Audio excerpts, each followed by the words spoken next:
This is part of a bigger body of work that we humans at this time are invited into as humanity is seeking to enlighten and illumine, but not just the shadow, a whole range of other permissions and possibilities and what we call cultivation fields here.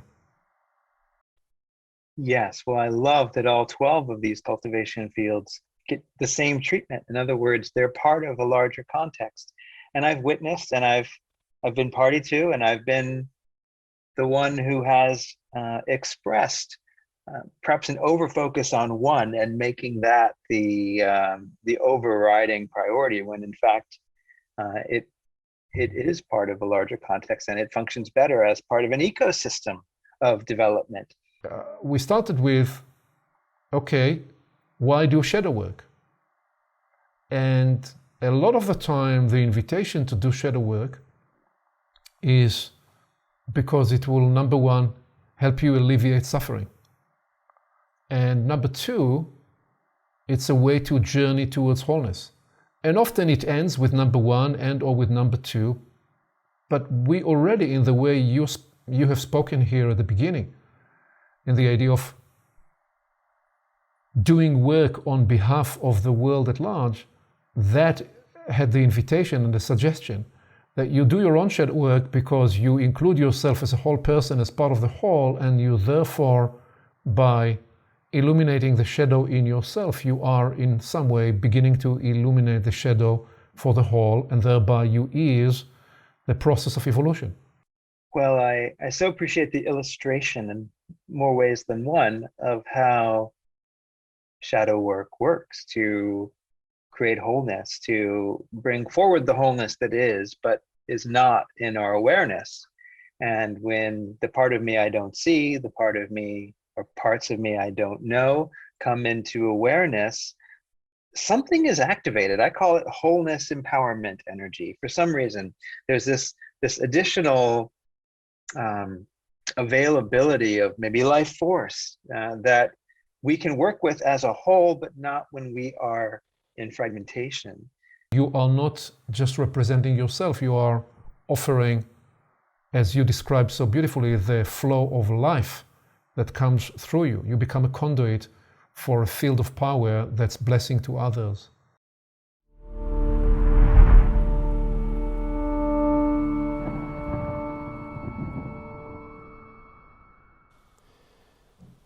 Welcome to Portals of Perception.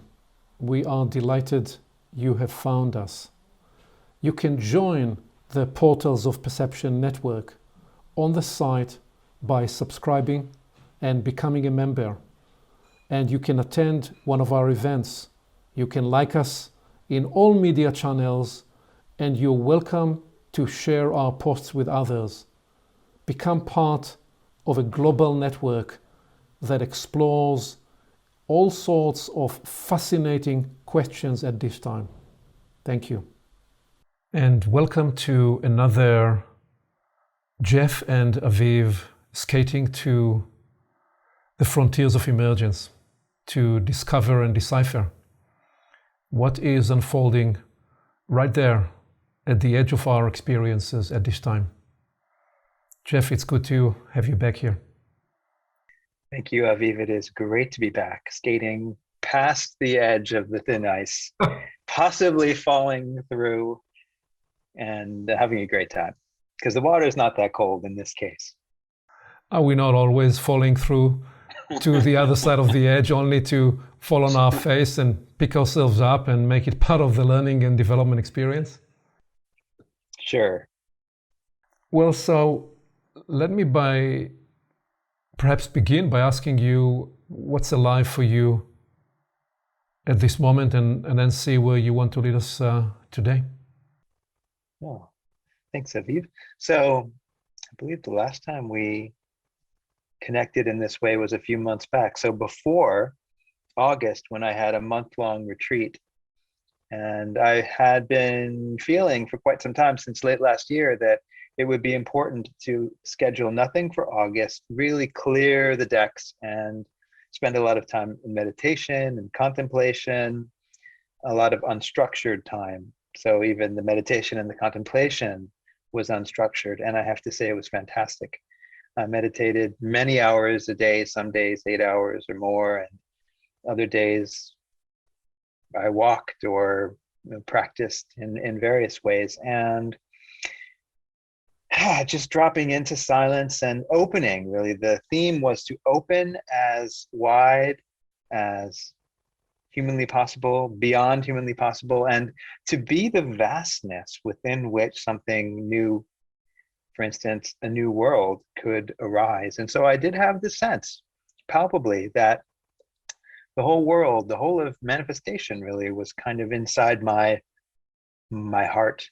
And that somehow if I could be vast enough and non-resistant, then all the components of manifestation that are trying to work themselves out, when we look, in the news and we see there's a lot of unresolved energy in the world, well, my feeling was if I could be completely non-resistant, somehow there would be a boost to the world energies finding their way.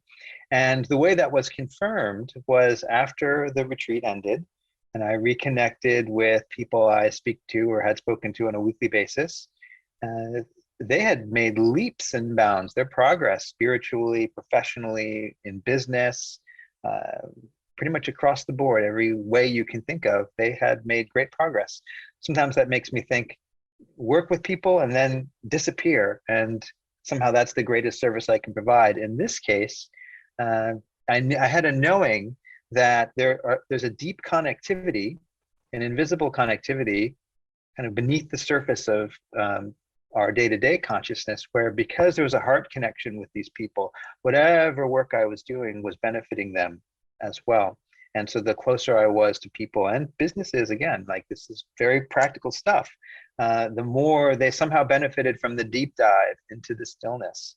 And so it's anecdotal evidence, but my intention is to do it again and maybe go deeper and go further. And the leading edge right now, because of course that's what this is about today, skating to the very leading edge. The leading edge is I'm noticing when I am with people that where previously words were necessary and various, let's say, technologies for transformation were fruitfully applicable, now words are not necessary and the same degree of transformation is occurring.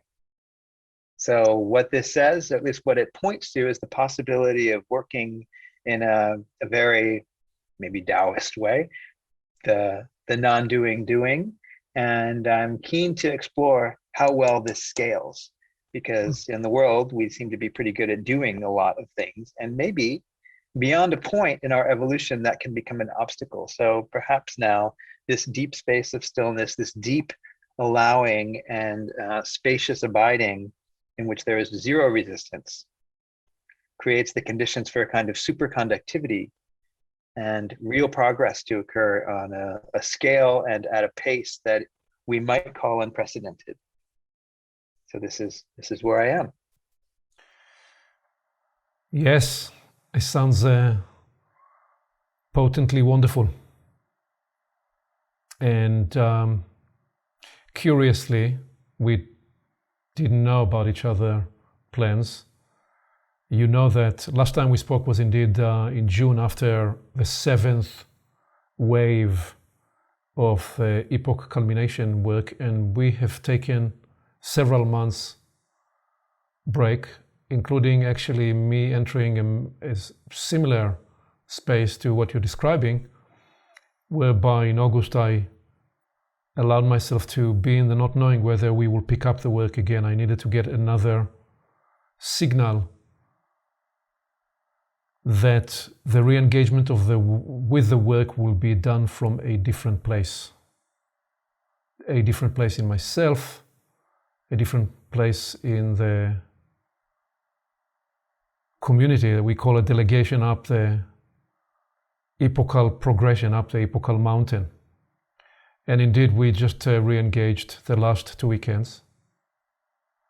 I don't know that we are able to claim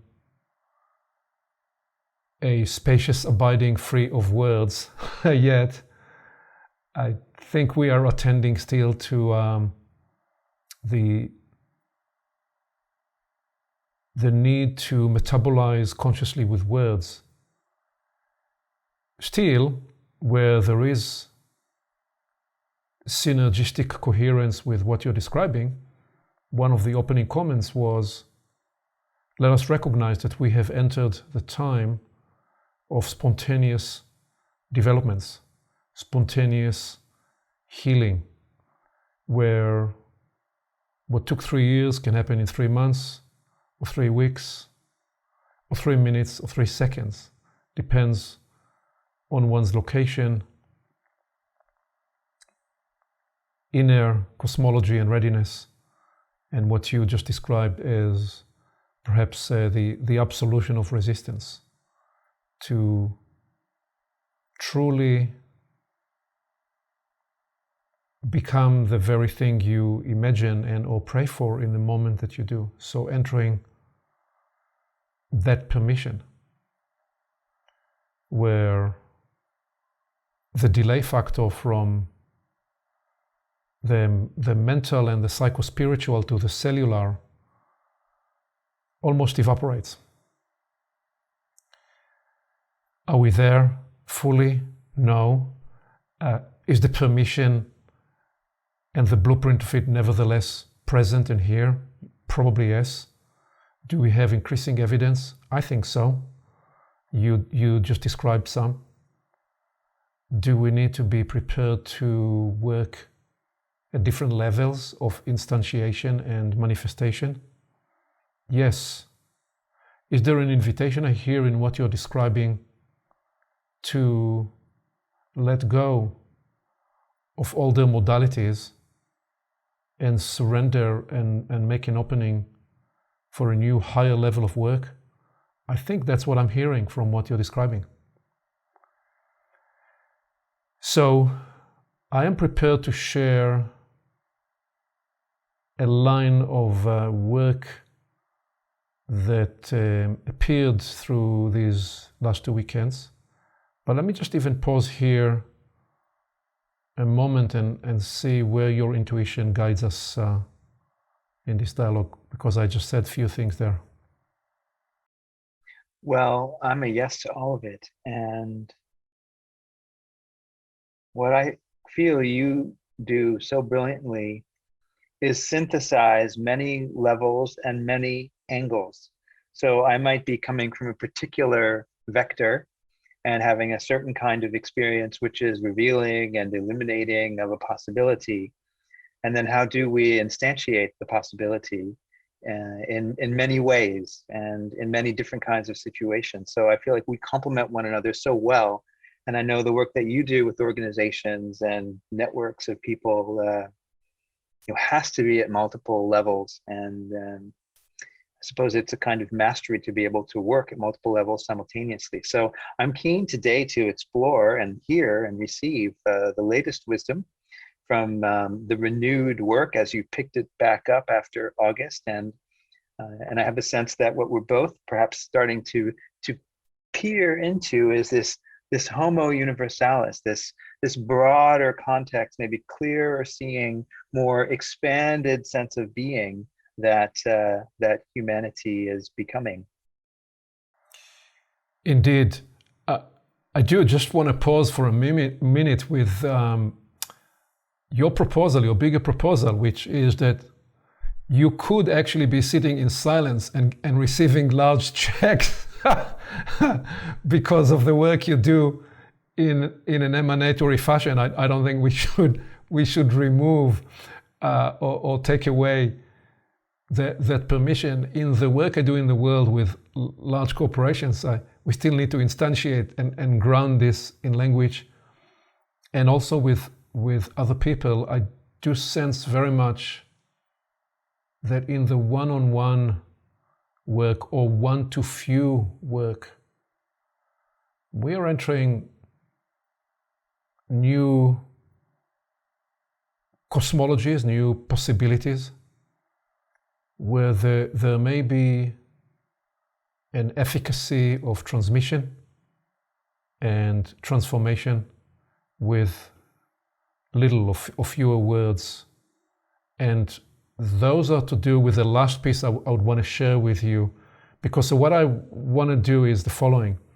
I've received on the run-up to the 2 weekends several questions, inquiries in the line of shadow work, because shadow work has become so very popular these days. And I've taken a path that I want to unfold, and what we took many hours, you and I can do slowly but swiftly, going through slides with actually a little voiceover, or just a bit. And the line that I've taken was to begin with development awareness. It proceeded to a development council, then proceeded into a development encouragement.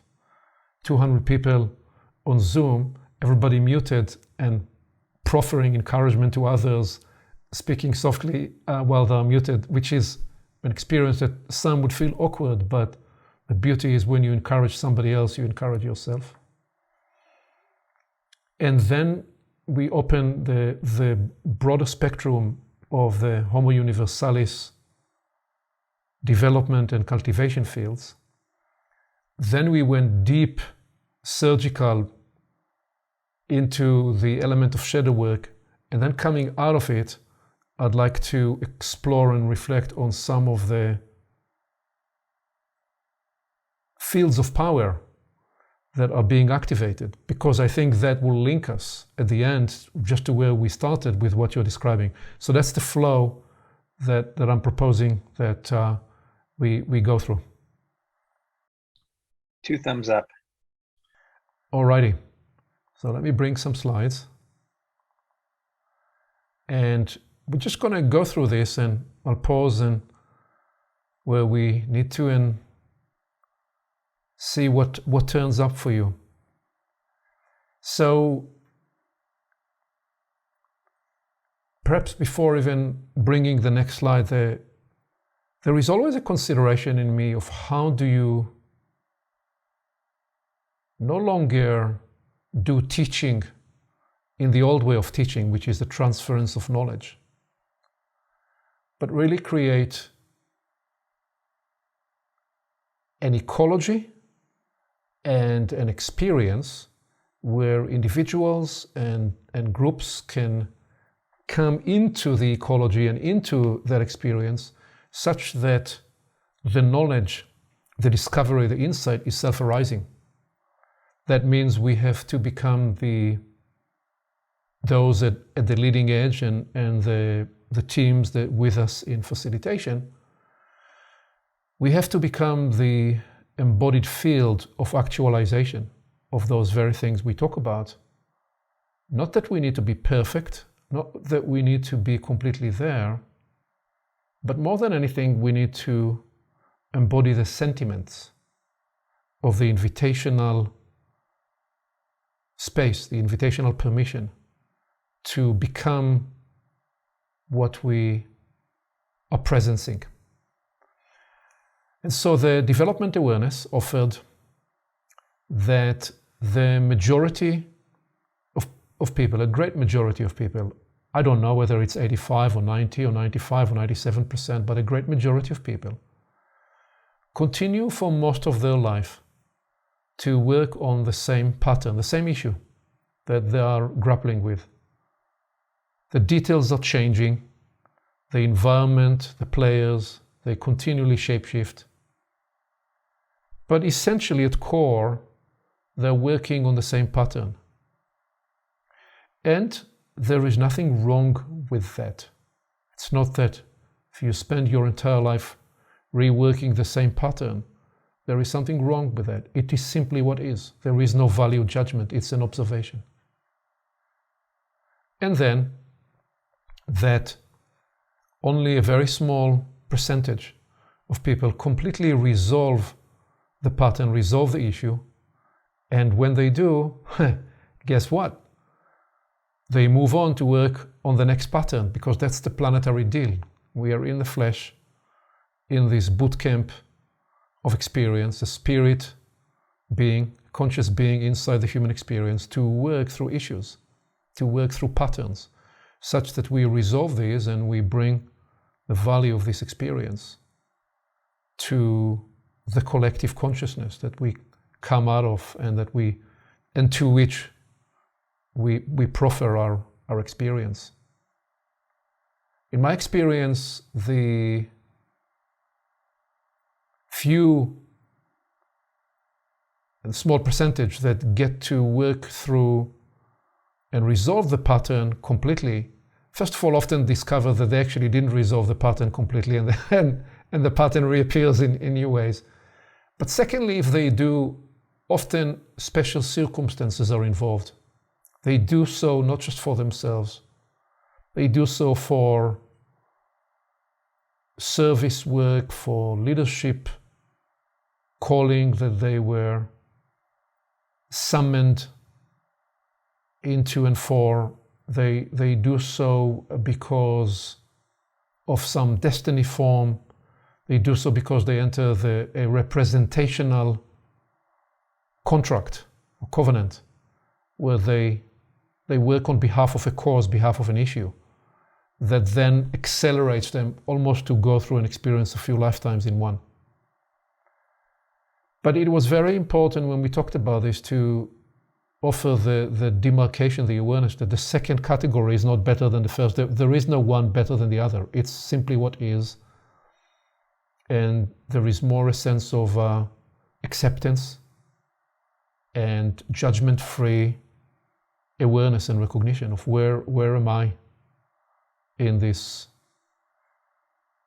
theater of development possibilities. And then people often ask, so, but what do you mean when you say the pattern or the issue? Well, most patterns, most issues, they appear with some kind of a relational dynamic. And just as a sampling, the offering was that a person's core struggle or core pattern tends to show up in relationship with other people, maybe with a specific person, an important or person you're living with, or another close-in person, or your relationship with your self-view, your relationship with your body, your relationship with money, with food, with gender issues, with power, with authority figure, with truth, with God, with death, with politics, with religion, even for some relationship with an object, a car, a mobile device, and so on. So whatever it is, and even if on occasion the issue actually travels through different relationships and is more representing similar archetypal nature, which we will come to in a little bit when we get to the shadow piece, then that was the development awareness that was offered on the front end. Let's see if there is anything that comes alive for you to reflect on that. Well, the piece that is really reverberating is when we have resolved a pattern. Oh, but we haven't completely resolved it. Well, what I get is there are levels, like you were saying, and at the personal level, which consists of content from our lives that we can identify as an experience that we might have lived through, for instance, or something we might have inherited, but it's somehow very personally relevant. So we could work that out completely. And then guess what? There are other levels of our very own being, transpersonal layers. So now we are also a collective, our lineage and our culture, and perhaps our nation, the species, all of life. All of these are layers of our being. And so what I've found is, well, I have a premise, which is if it's anywhere in the world, it's in me. So I never completely resolve the pattern if it's in the world, but it's not present anymore personally. It's present transpersonally. And so now, and so this is a bit esoteric, but because I've done the work, and there are areas where I have, life says, fantastic, here's somebody who knows what to do. So let's give him now like a dump truck full from the USA's energy field. And, you know, as an example, so I get to do it again now for the collective, but with tools and with resources. And so my sense is this could be world work. In other words, we can each potentially do world work on the foundation of the good personal work that we've already accomplished. And therefore, it's not a sign that we somehow failed or missed it. It's that because we did the work and we were successful, that now we get to do it again with a broader scope and a greater impact in some sense. It's beautiful. Well, that is a potent and differential, really, consideration, because this is what I meant in the idea of representational work. You are inviting us, Jeff, to the awareness, the recognition that we can choose to do the personal work as a work on behalf of the group or the nation or the world at large or the universe at large. And when we do so, even before we completed the pattern inside the personal, that flying upside down, that reversal, affords us extra powers that can actually accelerate the work. That's when we get to do years or months of work, sometimes in weeks or hours or minutes. So yes, and that led to the development council that was offered, which said that the timing of your application in a developmental and in a healing context is a critically important calculus. That is to determine when to address what. The reason being that certain developments require core know-how, inner strength, resilience, stamina, and more. And these endeavors, these taskings, if and when approached prematurely, before a person was ready in terms of building their foundational capacities, then what they embark on may represent an overwhelming challenge. This is the case with development. This is the case with healing. So just the fact that I recognize an outage or an opportunity area doesn't mean I'm ready to climb that mountain. Just like for me to just imagine that I'm gonna tomorrow morning begin to climb the Everest is gonna be insufficient, because I actually need to build readiness and capacities to do so. And similarly in many areas of endeavor, and this is important because we live in a time where many are wired to the belief thought, which is different to what you and I just talked about a minute ago in the permission of spontaneous development. But there is in this age the idea that if I can Google it or find it on social media, it means I have become it in a second. And that is actually not the true state of affairs. There are development spaces that require capacity building. And then the other side of that same equation is that avoiding what scares you is ineffective too, because what you run away from will likely catch up to you much later in life. Possibly when you're too fragile to process it, to handle it, to metabolize it, and to transmogrify it. So it is a good idea to encounter what scares you before you become too weak to address it, if you can. This is not a directive, it's a counsel. And it's more the two sides of the consideration of why the timing of your development and healing endeavor, this timing is an important consideration. Again, completely on board with this and appreciating it. I don't have much to add in this case, but big yes to if we approach a developmental challenge prematurely, it seems perhaps too big, or maybe that's a sign that helps us to know if it's right timing. If it seems too big, maybe it's not time yet. If it seems kind of right sized. Maybe it is. On the other hand, it's good to stretch a little bit. So I guess it's more of an art than a science. And then engaging with the stuff, with the material of our lives, the scary stuff, the learning and growth opportunities when we have the strength, is very wise counsel.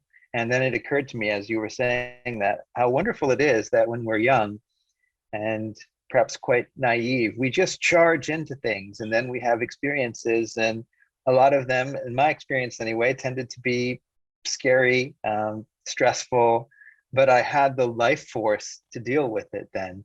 So there's a great wisdom in life when immaturity is actually an asset for rapid growth. And then with wisdom, I've become more discerning, and I kind of pick and choose. Anyway, I'm sort of meandering a bit here, but I really trust life to bring me what I can handle. And I'm always willing to lean in to the challenges, and suddenly the challenges aren't as scary. Maybe it's the benefit of age. I did all the crazy stuff when I was younger.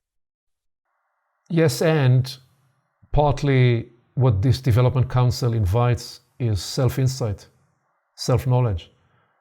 For example, I know my nature. I know that I tend to stretch, sometimes often overstretch, and skate, as we like to say, to the edge and beyond.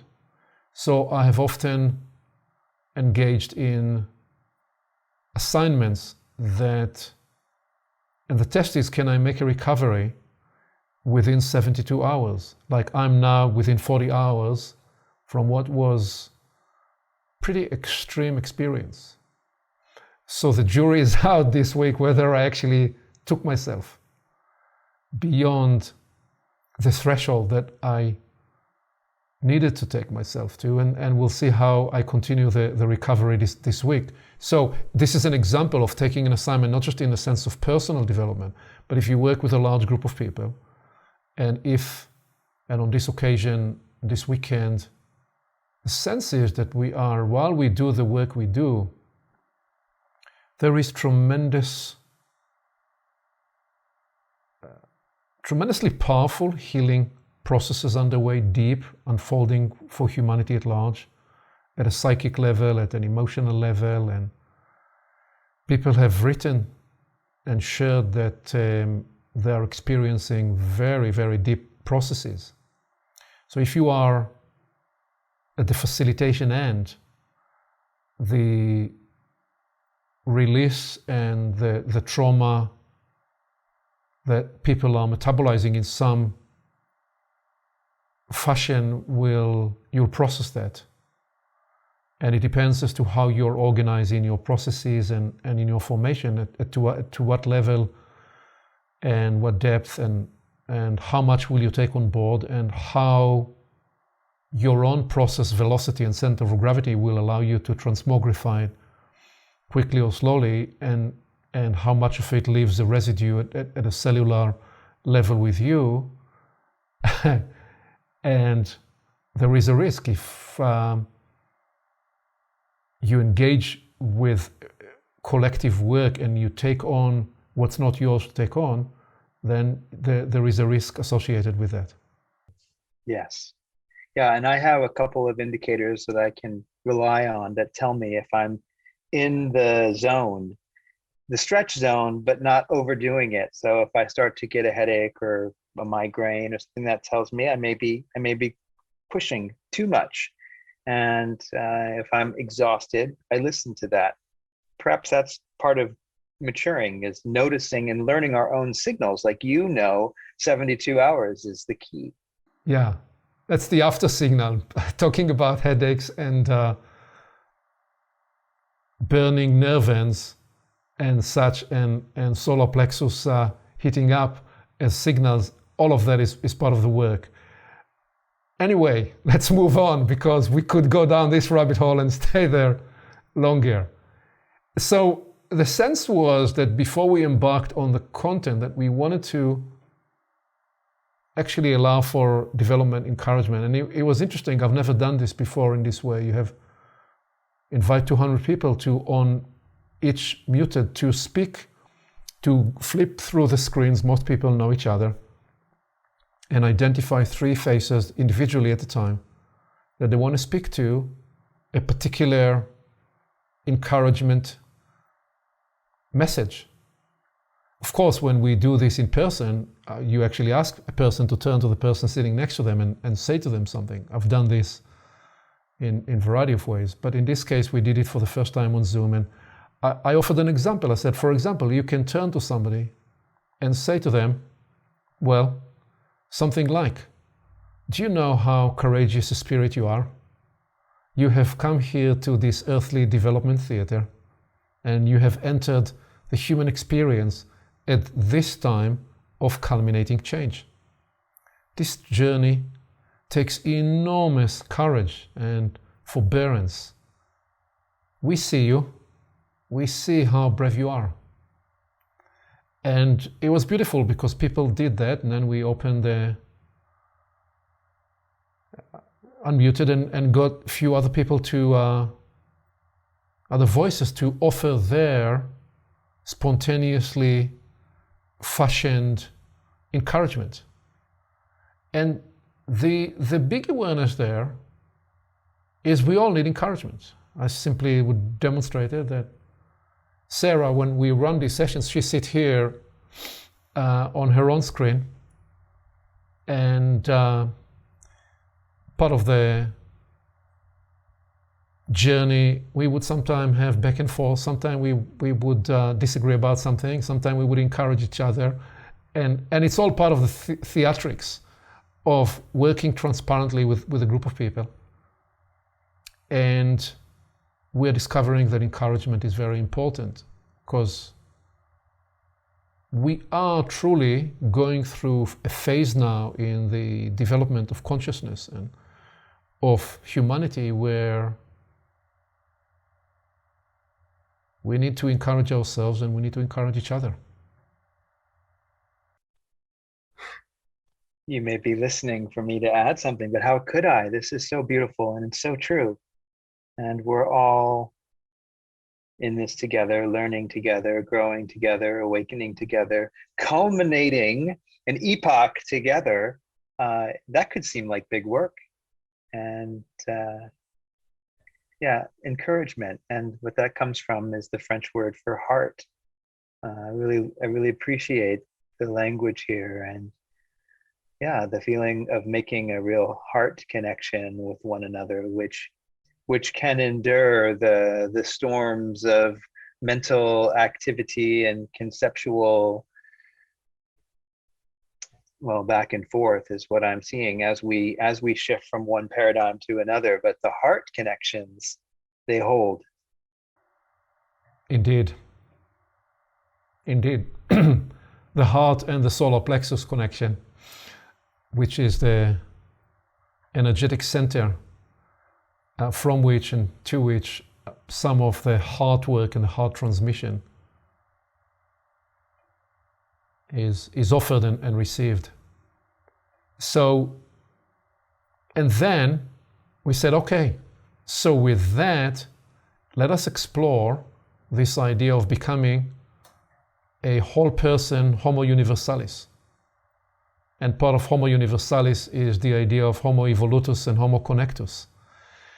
Because to truly unlock the fuller range of Homo Universalis, there is the connective part and the evolutionary part, that those dynamics, those permissions, they open up, they get activated, they come online. And so we started to explore those. And as I said, the guidance into it was because I received several questions about shadow work, and there is tremendous amount in the world on the various YouTube channels from great luminaries about shadow work. So I'm not going to try and make myself or make what we do here the go-to place for that. What we therefore attempted to do was to place it inside a broader context. And then we went deep into shadow work nevertheless. So here is the way we accomplish this. Firstly, we actually placed those 4 endeavor zones and identified that largely what we were talking about was zone 1, personal development. But then to do zone 1, you can't really do zone 1 of personal development work without bringing the search for truth. You are much more effective in your personal development when you do so from the standpoint of searching to appreciate what the case actually is for yourself in the world at this time as part of humanity undergoing a development and evolutionary change. And surely when you engage with zone 1, with your own development, it becomes inescapable sooner or later that you engage with a collective, just in the beautiful way you offer that it begins with you working on the issues and patterns in yourself, but when you mature or graduate these, they lead into the various collectives that you engage in, and they lead naturally to zone 4, to impacting the world. So within that, we said, let's place those fields that I'm about to open more initially in the context of zone 1, and then each person is alone, elective, self-authored in the sense of how they choose to write these into themselves, those permissions. And that led us into those 12 fields, 12 cultivation fields, where indeed we started with shadow work because that was the inquiry. The whole point was to be able to say, look, situationally, shadow work may be 5%, maybe 10%, maybe 15%. Perhaps in certain circumstances it's only 1 or 2%, or 20%. You choose for yourself. Let's just be aware and let's name the other fields such that the great fascination with shadow work does not become an end to itself, but is rather recognized, appreciated, and embraced inside a bigger context, which is this idea of human development in the evolutionary context, from the Homo sapiens or the sapien sapiens into the Homo Universalis permission.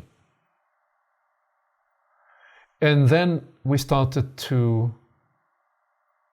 open, and I'm about to go through the other 11. And actually, just even before that, we did this. I said, okay, so as I go through the 11, please use a calibration. It's a bit like you're in your field of expertise. And note for yourself, as I describe them, where are you on the scale of interest, on the scale of energy, on the scale of importance with each of these? Use the review of those fields as an exercise for self-calibration. So just before I go there, anything that's arising for you in the way I'm specifically placing shadow work, maybe it's the 2%, maybe it's the 5%, maybe it's the 20%. You be the judge for your situation. But can we at least place it in context that this is part of a bigger body of work that we humans at this time are invited into as humanity is seeking to enlighten and illumine, but not just the shadow, a whole range of other permissions and possibilities and what we call cultivation fields here. Yes, well, I love that all 12 of these cultivation fields get the same treatment. In other words, they're part of a larger context. And I've witnessed, and I've been party to, and I've been the one who has expressed perhaps an overfocus on one and making that the overriding priority, when in fact it is part of a larger context, and it functions better as part of an ecosystem of development. So I've seen this with trauma, for instance, which is very central in the collective consciousness and awareness today, and that's a great thing. And I've seen situations where it becomes a central focus where that detracts from other opportunities that are present. So if we can find the balanced way to explore the multiple dimensions of development simultaneously, then, as you were saying before, in a different way, perhaps they can all support one another. So the shadow work is actually enhanced by virtue of the other cultivation fields that you're about to name. As always, you are 2 steps ahead of the rest of us, so you are psychically and clairvoyantly already anticipating what's about to happen. And that will indeed be the case, which is that many of those, they enhance each other. And so, so yeah, let us proceed. So that first field is near, in the neighborhood of shadow work, but is not shadow work. The cleansing, sublimation, self-absolvement, and forgiveness work, this is work you can do on what's no longer in the shadow, what you become aware of. So if you became aware of it, if you see it, it's no longer the shadow piece. You're now called to do the cleansing, the sublimation, the self-absolvement, the forgiveness, other levels of healing, of trauma healing. And indeed, shadow work without as informed, as practiced, as fully embraced and engaged self-absolvement, self-absolving work is only as half effective, because you reveal shadow content and you don't fully metabolize or transmogrify the shadow. And so that's why that was placed as the second cultivation field. And right next to it, the third, similar but slightly in a different, perhaps the same zip code, but a different house. And by the way, I should say, once I go through all the 12, they by no means represent the full, complete space. Those are the 12 that came into focus on this occasion. And in different circumstances, we could bring others. But this specific idea of releasing blockages, stop situations, you and I have discussed in the past, shrinkage, reflexes. What is it that we do when we face a huge opportunity and we see the magnitude of the opportunity, but then we impose on the opportunity the limiting self-belief. In other words, we shrink something large to our size, having in the process imposed on ourselves the shrinkage of our possibility and permission of what we can become through the endeavor that we engage in. So the need to release these, to melt them, to truly unleash the larger arena of possibility.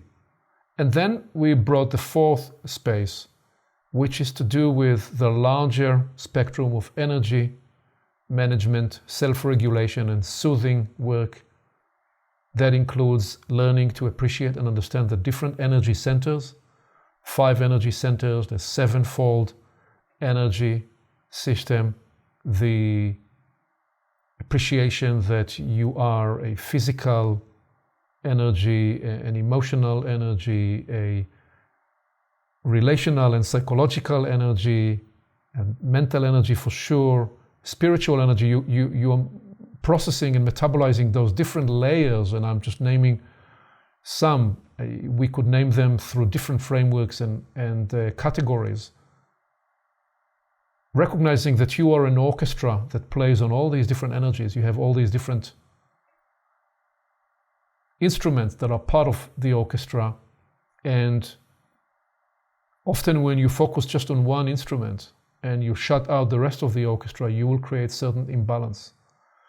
And so all the important body of work and set of practices to continually self-regulate and bring the whole person into harmonious and coherent balance, such that you can perform whatever it is that you need to perform in terms of your endeavor at the highest level. So that was the fourth space. I'm just going to run through them and then we'll see where your intuition leads you to offer some. Okay, so now we're moving into a different set of spaces. This idea of updating the sense-making processes, the sense-making maps, the sense-making models through which, with which you see the world, you map the world, and the continual updating. A huge big part of the work I do with the epoch-culmination has that at its core, that at its impulse, which is needing to continually update the maps we use, the cosmologies we use with which we look at the world.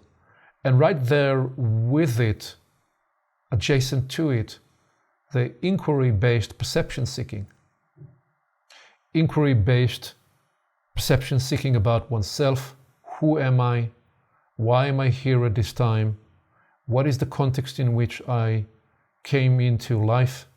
How do I appreciate and understand myself? What are my gifts and talents?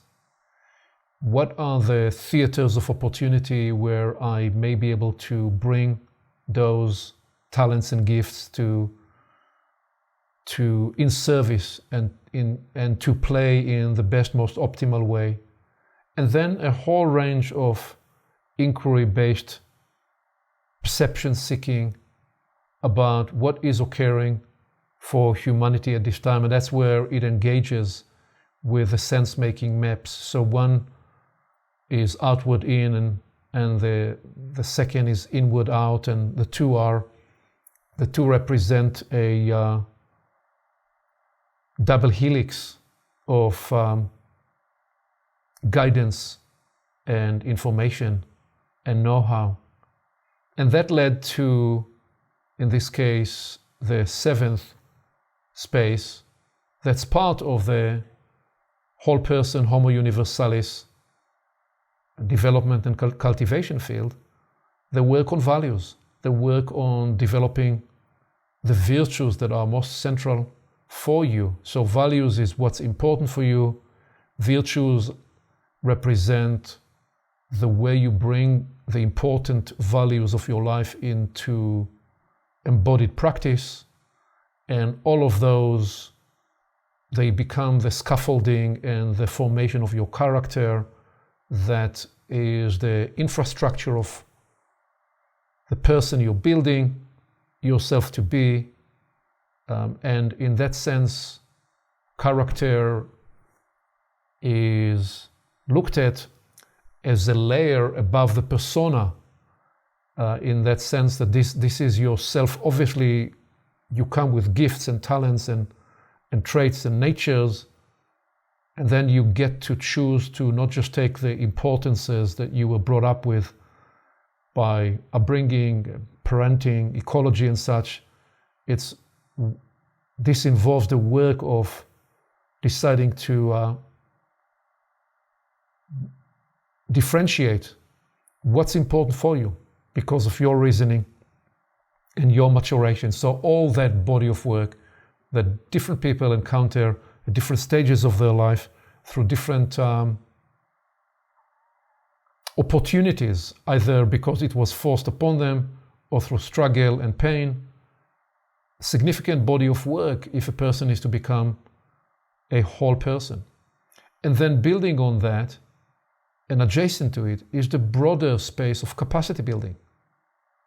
The building of resilience, the building of endurance, the building of mental toughness. Like, for example, if you're gonna practice healing and engage with trauma work and be a facilitator and work with large groups, you will need to develop mental toughness, because by the very nature of the work that you're building, you will become more and more sensitive and more tender, and therefore more and more vulnerable, because those actually will become part of your tools. So how do you build the capacities to be even more vulnerable and more tender with others, but in such a way that will not burn you, because it's very easy to get burned in this work. So all those capacities, let alone other intuitive and translatory capacities and facilitative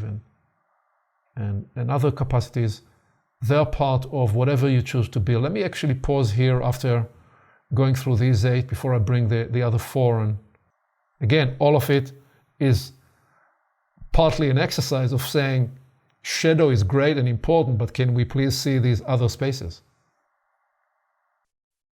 Yes, well, I really appreciate how becoming a whole person and a Homo Universalis is the work of a lifetime.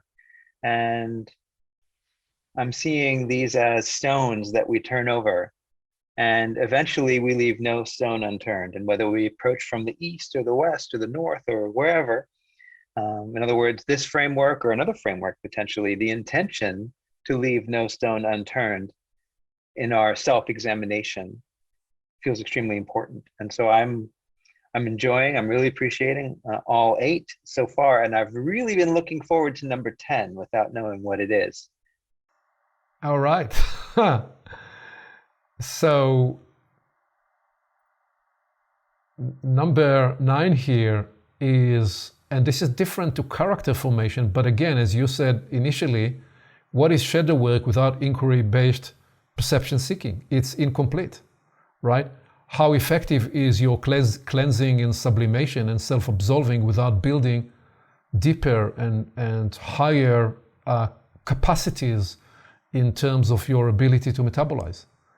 So self-authoring, self-leadership, purpose work, very important in the sense of really addressing the initial 8 spaces is something you do to lead yourself and to author yourself. Those are never spaces that are imposed on you, that you being led into by others. And even if you work with a teacher, with a facilitator, with anybody that would offer guidance and hold space for you, the recognition that part of this broader idea of whole person, Homo Universalis, is we come into this maturation, the universal permission of life through self-authoring, through self-leadership, and through the maturation of purpose work. And I could have framed a separate box here for purpose work, and this could have been number 10, but I ran out of space, so I grouped those together because purpose work, I mean, for me, purpose work was the central propulsion of my 22 to 42. I've gone through many iterations of purpose work. So it's there. And then number 10 is something you and I visited in the past and chatted about alignment practices.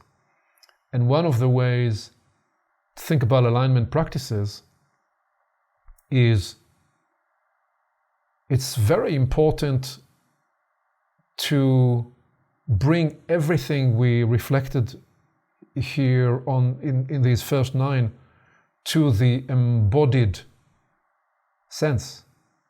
These are not just words, as we said, because 2 people can choose the same words in the way they describe their purpose in life, and their internal alignment to these same words would be completely different. And so alignment you can consider to be the ladder that you bring to the wall that you choose to climb. And sometimes you climb the wall to discover that, well, it was the wrong wall. So you thought your purpose will lead you there, but actually you now recognize that you need to realign and reconfigure the internal formation and apply those practices such that your ladder is first leaning on the right wall for you to climb, so you get to the roof that you're trying to climb to, and secondly, you may recognize that you brought to the project an 8-foot ladder, which is great, but actually what's needed is a 10-foot ladder. And it's not a harsh reflection on yourself, on myself. It's, oh, okay, right. I get to do another round here, another practice run. I need to go and get back into the capacity building, the resilience, the endurance, the mental toughness, the acuity, the perseverance, whatever the capacity that's needed to help the ladder become a 10-foot ladder, such that I can be equal to the task, equal to the development. That's that earlier development counsel, which is embark on the endeavor that you are ready to be equal to, or else it will overwhelm your system. And with the adjustment or tinge of challenge that you offer there, which is, always get just a little more than what you're comfortable with, so that, like with development of the muscle, actually the muscle develops where you get a torn part of the muscle. You innovate the development of the muscle by tearing beyond what you could do. So a little bit of that is the recognition that you develop by, at least in certain capacities, I would admit that frame of mind. In other capacities, please don't tear your muscles, because the price can be too high. And then finally, the final two, these are large spaces. I said, I'm going to have to create some, unless I was to bring another 4 or 5 boxes. I said, well, contemplation and meditation practices, they each deserve their own space, but we group them as one, because there are many different meditative practices. And elsewhere I wrote about the 5 core meditational practices that I engage in, and contemplation modalities and technologies, one of which, by the way, is what I'm demonstrating right now, is loom work. I am demonstrating how you contemplate the cultivation fields of the whole person, Homo Universalis, by creating those fields. And then, given the time and the circumstance, we could go deep into each one of those. And then finally, devotional and connection work. So these were the fields. And I'm about to go back and quite swiftly go deep into shadow work. But let me pause here again and see what comes alive for you on those last 4. Beautiful. Well, regarding alignment practices, as I experience alignment, it is about aligning with life, the flow of life, the direction and movement of life. And that's a capacity that can be built over time. The capacity to sense in subtle ways how life is moving and then flow with life. And what I've found is life will then show me where there's shadow work, where there are opportunities to cleanse or forgive or release blockages, improve my energy management. I'll be the first one to say right now that I'm a work in progress. So life is constantly showing me how to refine and improve and strengthen. And so for me, alignment is the trim tab, or it's kind of the acupuncture point, or maybe it's the center of the mandala around which everything else then can find its place. And perhaps for others, there'll be something else. Maybe it's not about aligning with the flow of life, but maybe there is some central practice that then orients all of the other pieces. And then the system of our being naturally knows which stone to turn over next. And then the work becomes lighter and lighter and lighter. And speaking from personal experience, even big challenges don't feel overwhelming. So maybe it's because of my capacity growing. And so both then, maybe it's also because in aligning with life, life is doing the heavy lifting. Whereas previously I felt that I, as a small self, had to do all of this big world work. Maybe we do it together, life and me, life and you, we as one. Indeed. And what you are just demonstrating there, Jeff, is the embodied felt sense of that. So when you talk about alignment as aligning with the flow of life, these are not merely words, these are states, a whole person embodied to the degree that, as you said, it has become embodied, is still working perhaps to reach few cells that want to hear the whisper of the flow of life. The point is, when you talk to that in your work, when you teach, when you transmit that, there is an actual transmission. And in a minute, when we go through the next piece about shadow work, we'll get to the fields of power, and one of them concerns the powers of transmission. So when you transmit that, it actually allows another person to get calibrated and codified in the system with how they experience the flow of life and what that means for them. And within their own unfolding and discovery, they will come into a continually more refined sense of that, and then lose it and come back to it, lose it and come back to it, until it becomes more of a permanent state. So that's part of the journey. And alignment practices is an invitation to find those various practices that allow you to drop into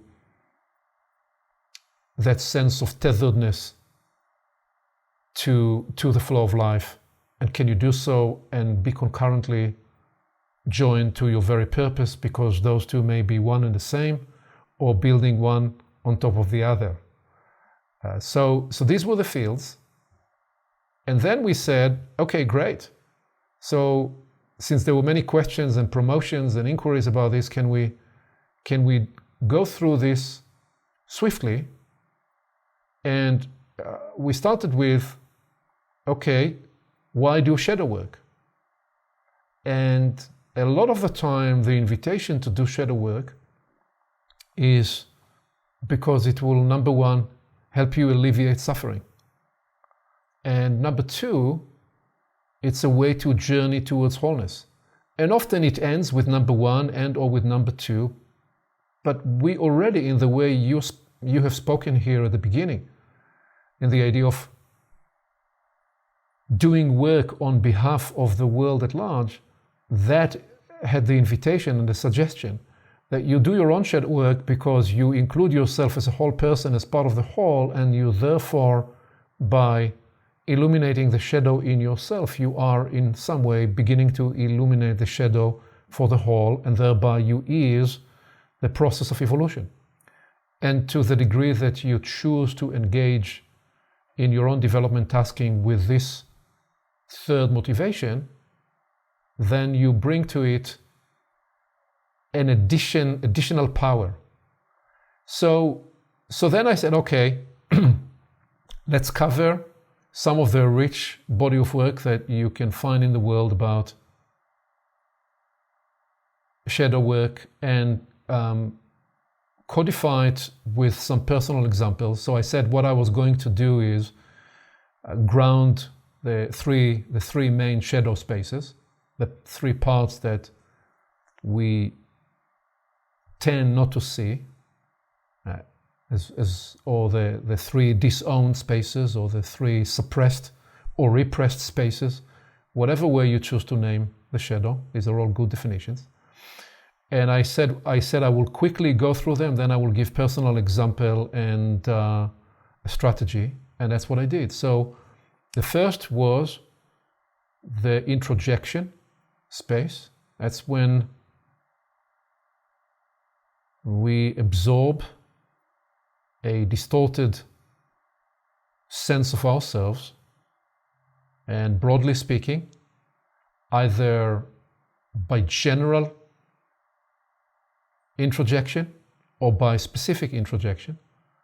Specific to mean, let's say you work with somebody closely.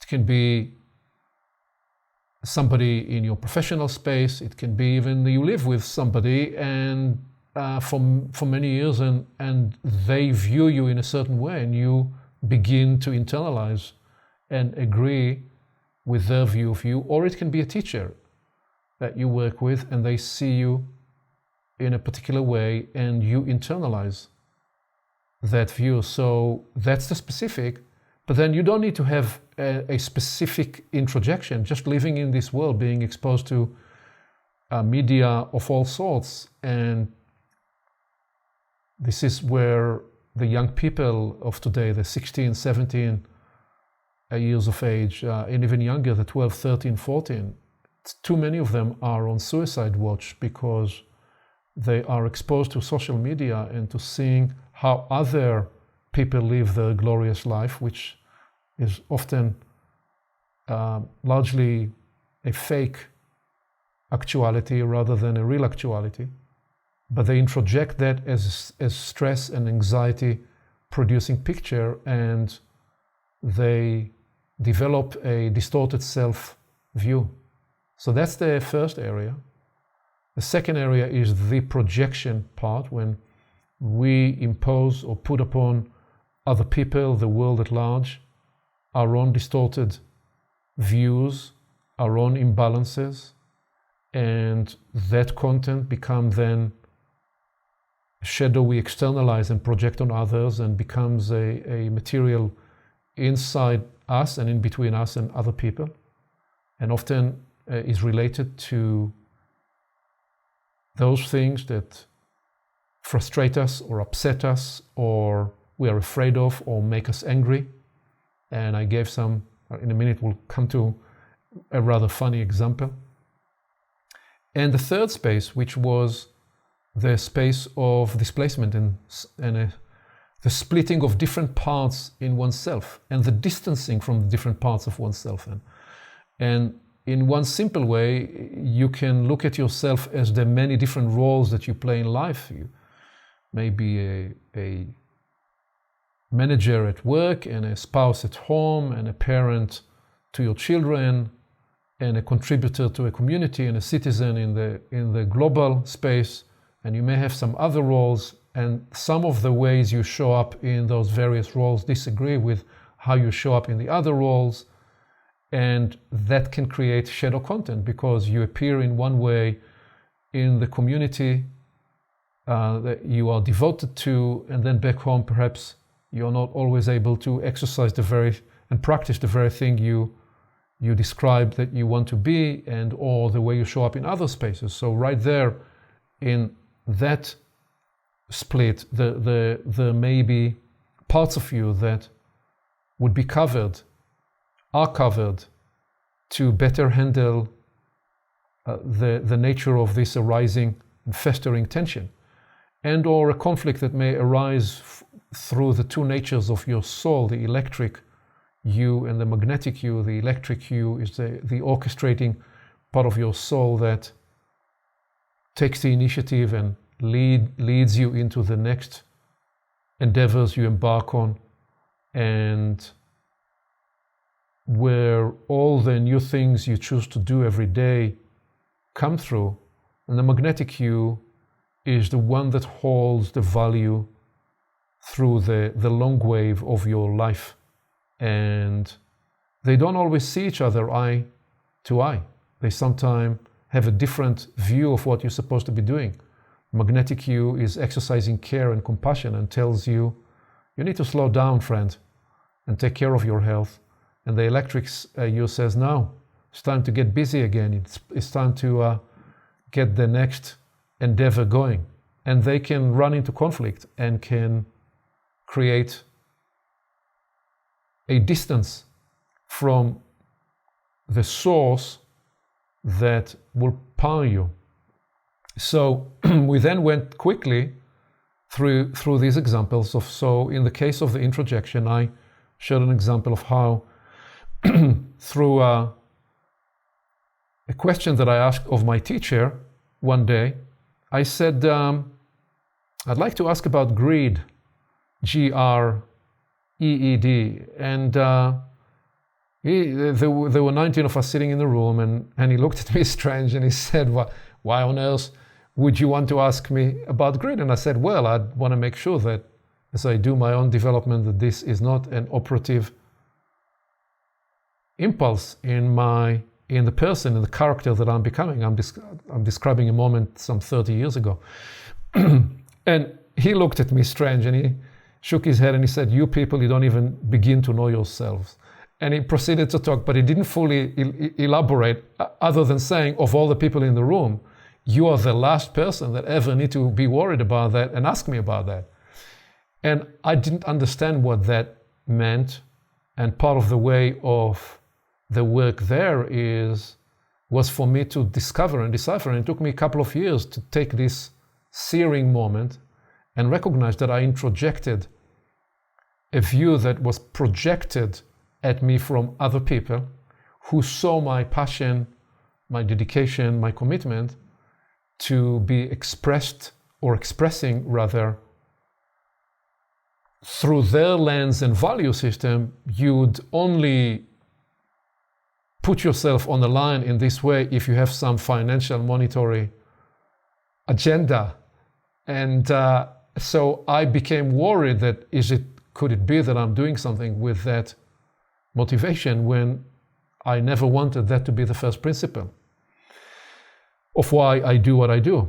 And it took me a few years to realize that and not be upset or angry with the person that or the people that projected that, but actually be appreciative and thankful, because it made me realize that what you do as a leader, the greatest disservice that you can offer as a leader is distance people from themselves. And the greatest service you can offer is create the ecology in which they are able to get grounded in their nature and their essence and be liberated. So if you are doing true leadership of the new kind, you never look to build dependency on you. Rather, you are encouraging people to the greater power. And if you want to do so, you would lead them or guide them or offer the ecology in which they can lead themselves to access their greater power. All that was shadow work that was released in me because of 15 seconds of interaction with a wise teacher.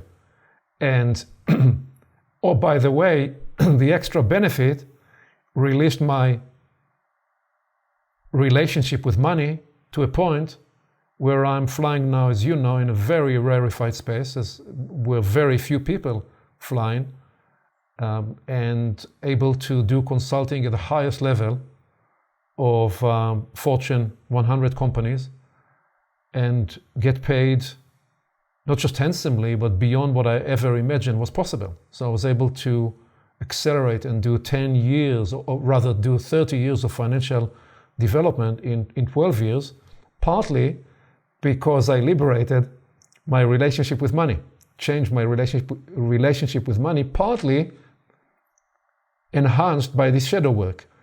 That's how powerful it can be. In the second example, I gave the example of relationship with technology, of how we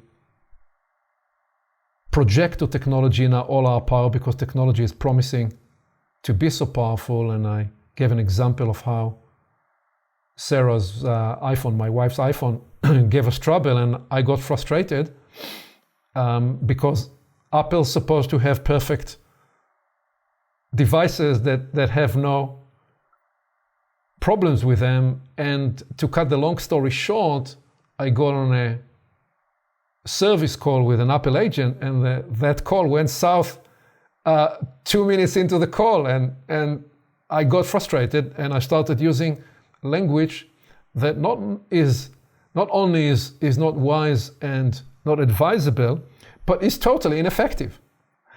And why? Because it was a disempowering and frustrated language. So I finished that service call frustrated, put the phone down, and I have this practice that when I find myself in this space, I do the re-owning technology. I cool myself immediately and I say, you cannot afford to be in this space.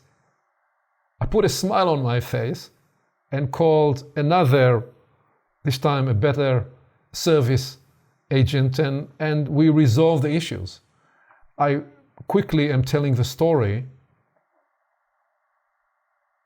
to instantiate that wherever we feel that we are deflated and lose our power, there is an opportunity to do some re-owning work. And swiftly proceeding to the reintegration. So I gave here the example of those two lives, the electric and the magnetic use, and how I have worked for the last 30 years to bring them into harmony, but still I would fall on my face and need to pick myself up. And that the way to create the reintegration is, rather than let them speak to each other with a critical, demeaning voice, let them speak to each other with an encouraging, higher calling voice, so they get to appreciate.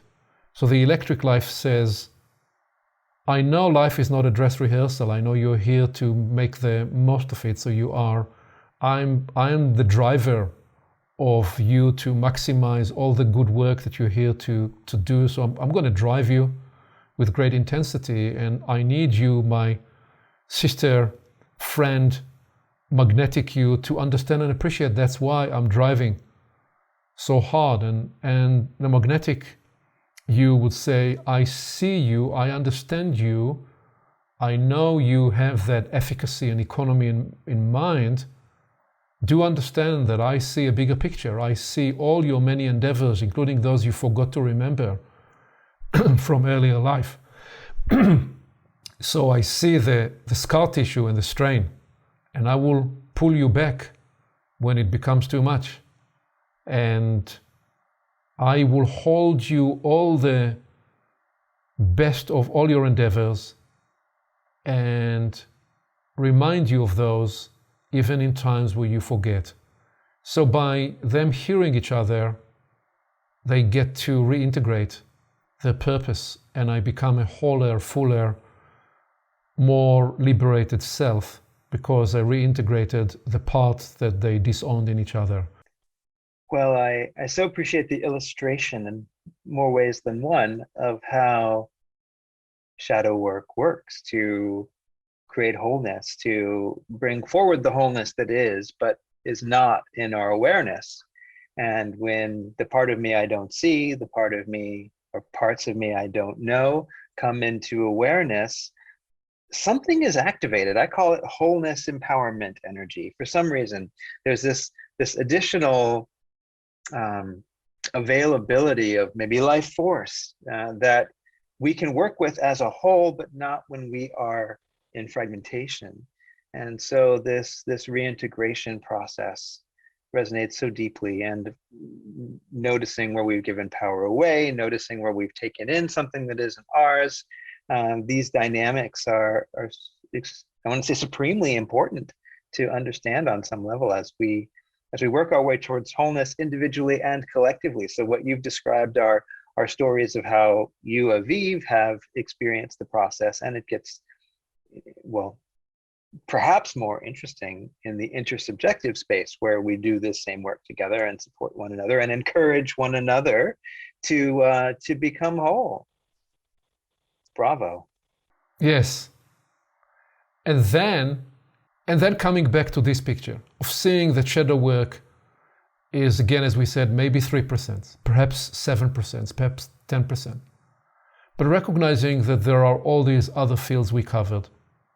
And then one more thing, stepping into this idea that as we do this work, we can begin to appreciate and activate the fields of power of Homo Universalis, which I think is very much the space that you are working into in what you have shared with me. And again, I'm going to go through these 6 spaces rather swiftly, and then we'll see if we want to pause on any one of those. So first of all, healing power. Those curative powers, the powers of release, the power of self-absolving, self-absolution at all levels, the mental, the emotional, the psychic, the cellular, the group. You spoke about the nation, the whole world, including the energetic bond that catalyzes spontaneous renewal. As you said, we can engage with the flow of life and transcend so much so quickly. So the first field of power, healing powers. Right next to it, adjacent to it, the blessing powers, the powers of well-being and of liberation, of the presence and enhancement of well-being, such that you even get an expanded energy field, an expanded aura, one that engenders the special and luminous care and compassion and love that bring in the people around you the best. And sometime you will simply walk into the room, and just because of your presence there, so much will wash others, because again, you are not just representing yourself, you are offering, as you described so beautifully, the flow of life that comes through you. You become a conduit for a field of power that's blessing to others. And then the perception powers, the elevated intuition, the insight, the extrasensory capacities, the ability to calibrate deeply as you do, the deep acumen and discernment of multi-perspective, observing, listening, including the clairvoyance and the clair-know capacities that become activated for you, such that you are now able to translate not just what is in your field, but then the broader networks and spaces that you are joined to. And then the integration and creative powers, the capacities to integrate all natures, all dimensions, all rhythms, all ways of creating new expressions, new experiences, new compositions in all media, in music, in art, in poetry, in philosophy, and more. And the capacity to become a hub of integration of these, such that new mergings and new greater whole can manifest through you and through your talent and your life in a creative way. And then the transmission powers that we talked about, where you begin to offer elevated teaching, and the inspiration and the illumination capacities that you work from, they include exceptional abilities to transmit knowledge, to transmit states, as I reflected a minute ago when you talk about the flow of life. These are not words, this is not knowledge, it's a state, it's a way of being, it's a way of showing up that you're able to emanate and transmit and catalyze by way of transformation with others. And the connective powers, where you become the essence and presence carrier and transponder of those blessing realms, causing realms that begin to access through you with a translucent and diaphanous plasma-like invisible intelligence and possibility washing and emanating through you. So all those, as a starter mapping of the fields of power of Homo Universalis, that await our greater maturation and engagement with the evolutionary potential. Well, I imagine I'm not alone in feeling that this has been a whirlwind of revelation, and I'm appreciating in this moment how you are a storyteller of life itself, how you are a wisdom delivery vehicle for life revealing deeper patterns of potential and perception that can be transformative at this time. So you and the community as a whole are bringing forth tremendously valuable work, multiple bodies, I would say. And well, we would need more time to go into this in detail, so perhaps another time. But again, thank you. This moves me and touches me. Well, thank you, Jeff. Again, the way of these fast-moving calls with you, and we try to synthesize sometime 14 hours of endeavor with a large community into an hour and a bit. They're made possible because of the ecology that you are creating.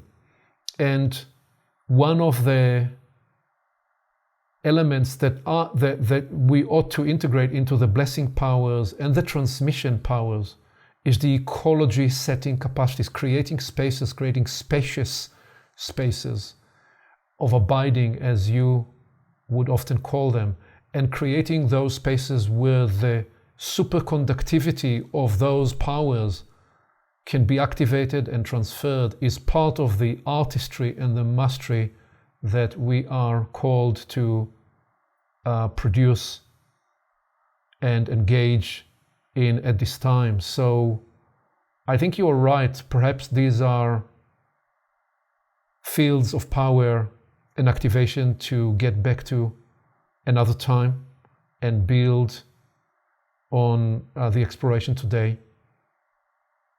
I sense that part of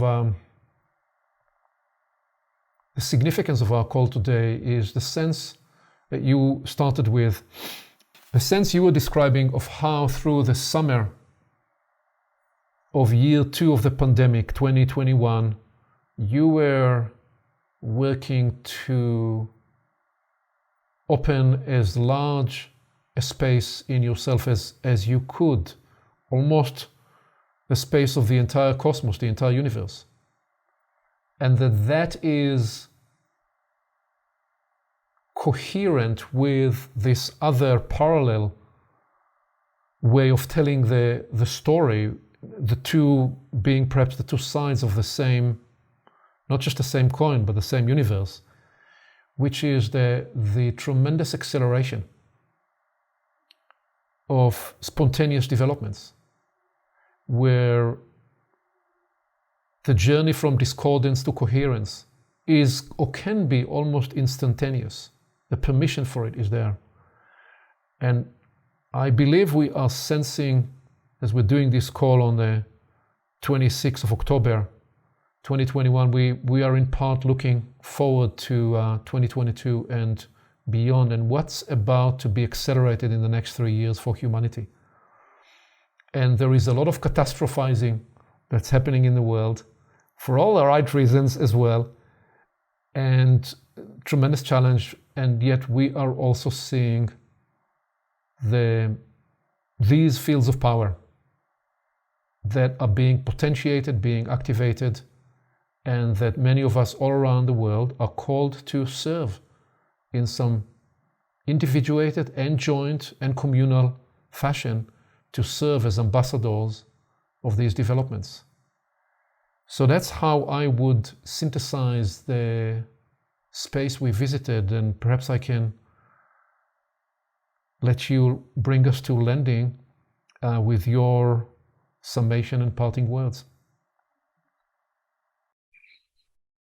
Well, as we lean into the emerging new year, which is just over 2 months away, but starting to emerge already, you've just invoked it, 2022. I haven't made any plans for 2022, in part to remain as spacious as possible so that 2022 can be the greatest, most empowered, non-linear response to these times as a healing response of life healing itself, because we sort of step out of the way. So I would say it's not enough to step out of the way and be entirely in.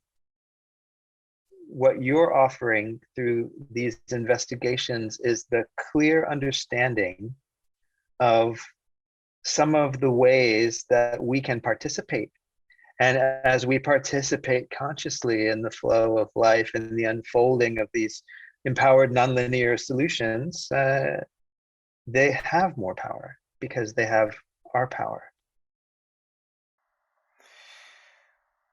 Thank you, Jeff. This has been a delight. Thank you. Thank you, Aviv.